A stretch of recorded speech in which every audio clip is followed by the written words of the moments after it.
मुझे छोड़ने का प्लान, मुझे मारने का प्लान शादी से पहले ही कर लिया था। शादीशुदा होकर भी उसे आई लव यू कहा।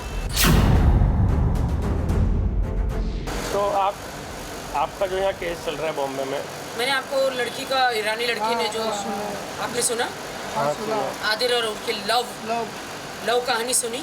जी आदिल ने उसको कैसे पटाया। आपको शॉक नहीं लगा सब सुन के? मुझे शौक लगा ना, बहुत ज़्यादा शौक लगा। आपने देखा उसमें आदिल ने कैसा कहा कि राखी को छोड़ने वाला हूँ मैं। सुना। तो लड़की को कैसे फंसाया आदिल ने, शादीशुदा होकर भी उसे आई लव यू कहा। वो तो है। तो आपका यहाँ पर जो केस चल रहा है आदिल का, तो आप हाई कोर्ट जाओगे, कहाँ जाओगे नेक्स्ट प्रोसीजर? जो अभी तो आदिल का केस वहाँ पर इन्होंने तो ट्रांसफर। देखिए ऐसा नहीं है, अभी तो मेरे एडवोकेट वो सब कोर्ट में काम चल रहा है। वो फाल्गुनी और अशोक जी जो है हमारे एडवोकेट, वो डिसाइड करेंगे कैसे होगा। ऑफकोर्स हाई कोर्ट ही जाएंगे। मेरी कोर्ट से हमको नई न्याय मिला तो हम हाई कोर्ट जाएंगे, सेशन कोर्ट जाएंगे डेफिनेटली। पुलिस को इन्वेस्टिगेशन प्रॉपर करना चाहिए। पुलिस को मेरी कार उसने कहाँ बेची वो ढूंढना चाहिए। पुलिस को उन्होंने मेरे जो सारे वीडियोस है ये सब कुछ आपको उसी में मिलेगा, उनके फ़ोन ढूंढ के निकालना चाहिए।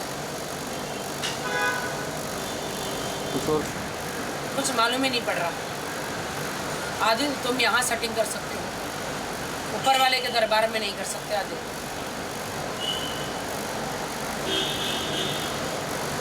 आपने देखा वो वीडियो ऑडियो, आप लोग सुनिए, जो आपको सच्चाई पता चलेगी।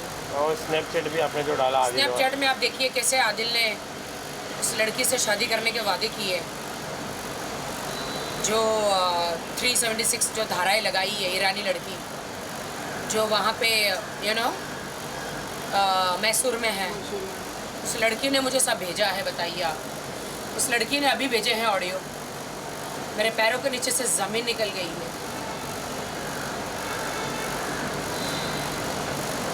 तो शादी के बाद ठीक है, आपने एक बार, दो बार, 10 बार आप मत गलतियां कर सकते हैं, मैंने तो हमेशा माफ़ करती गई।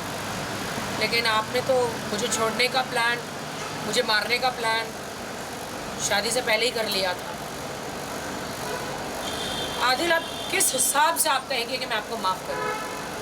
और देश की जनता जो है, कुछ एक जनता जो आदिल को सपोर्ट कर रही है, वो किस हिसाब से कह रही है कि मैं आदिल को माफ़ करूँ? और देश की जनता जो है, कुछ एक लोग जो उसको सपोर्ट कर रहे हैं, वो क्या गारंटी ले रहे मेरी कि दोबारा वो आ जाए, उसे माफ़ करके मेरे साथ सुलह कर ले, वो रखूं, तो वो ऐसी कोई हरकतें नहीं करेगा। आप समझ रहे हो? जितना रोना था तेरे प्यार में रो लिया सनम।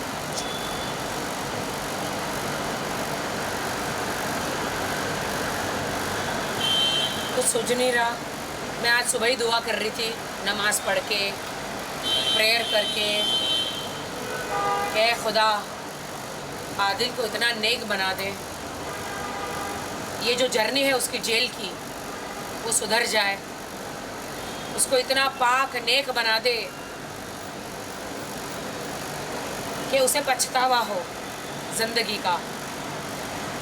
दोबारा ज़िंदगी में किसी लड़की के साथ ऐसा बेरहम काम न करे, कुकर्म ना करे, या अपनी बीवी को यानी कि मुझे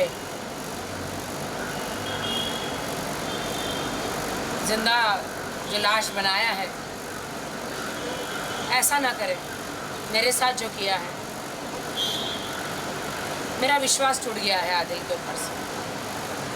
अब जो कुछ भी हो सकता है कोर्ट से ही हो सकता है। डाइवोर्स तो मैं नहीं दूंगी उसे, चाहे हम साथ रहे ना रहे। अब ज़िंदगी ऐसे ही गुजार लेंगे। कल मैं मैसूर जाऊंगी, मैं मैसूर इसलिए जाऊंगी सच्चाई का पता करने। वैसे सच्चाई तो मेरे साथ है, सामने है, मैंने आप लोगों को भेज दी है ग्रुप में। अब आप लोगों को पब्लिक के सामने डालनी है, ये सच्चाई पब्लिक को जज करने दो। मुझे नहीं पता जजमेंट कब आएगा, यू नो, मुझे नहीं पता मैसूर में क्या होगा क्या नहीं होगा। क्या पता आदिल भी वहाँ पे भी जोल करके सेटिंग करके बैल लेके भाग जाए, कुछ भी कर सकता है वो। पर एक बीवी के पास ये सच्चाई आई है, मैंने मीडिया और पब्लिक के हवाले कर दिया। पहले एक पति चोर थी, उसकी कहानी मैं आप लोगों को दे दी, अब इसकी कहानी मैंने आप लोगों को दे दी। डालिए ये सब, जहाँ जहाँ आदिल ने जो बोला है वो डालिए। आदिल का जो है कॉन्वर्सेशन, कैसे कह रहा है कि आई लव यू, मुझे सपोर्ट चाहिए, वो लड़की का, राखी को छोड़ने वाला हूँ। अब सलमान, शाहरुख सब घर में बैठने वाले हैं, आदिल ने कहा है, और ये सुपरस्टार बनेगा।